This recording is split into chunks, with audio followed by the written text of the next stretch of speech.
আসসালামু আলাইকুম রহমতুল্লাহ। কেমন আছেন আপনারা সবাই? আশা করি ভালো আছেন। আমি শিপন, আল্লাহর রহমতে এবং আপনাদের দুয়ায় আমিও ভালো আছি আলহামদুলিল্লাহ। আসলে এই পৃথিবীতে ভালো থাকা বা খারাপ থাকা সব কিছু কিন্তু আমাদের নিজেদের উপর ডিপেন্ড করে। আপনি তখনই ভালো থাকবেন যখন আপনার মাথায় থাকা সকল প্রকারের রাগ, অভিমান, দুঃখ, কষ্ট সব কিছু এই উপস্থিত সময়ের জন্য আপনার মাথার থেকে মুছে ফেলতে পারবেন। আসলে আমরা যেই যা বলি না কেন, এই বাস্তব পৃথিবীতে, বাস্তব লাইফে বা বেড়ে ওঠার পথে আমরা কিন্তু প্রতিনিয়তই কোনো না কোনো সমস্যার সম্মুখীন হচ্ছি, বা সমস্যাগুলো প্রতিনিয়তই আমাদের দরজাতেই করা নাড়তেছে। কারো হয়তো ফ্যামিলিতে সমস্যা, কারো আবার প্রিয় মানুষটার সাথে উঠা বসা নিয়ে সমস্যা, কারো আবার আর্থিক সমস্যা। সমস্যা তো লেগেই থাকে সারা জীবনে।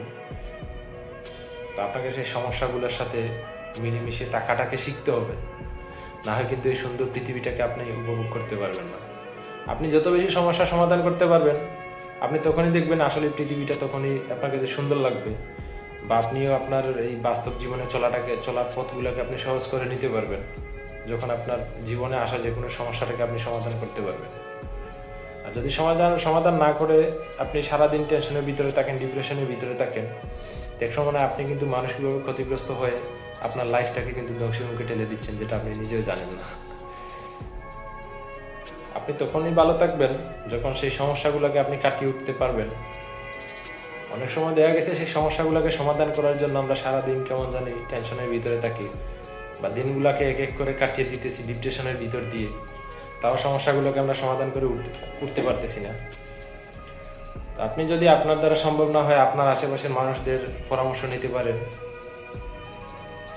তাছাড়া আরেকটা বিষয় খেয়াল করবেন, সেই উপস্থিত সময়ের জন্য আসা সেই সমস্যাটা কিন্তু আপনার জীবনে খারাপ কোনো প্রভাব না ফেলে,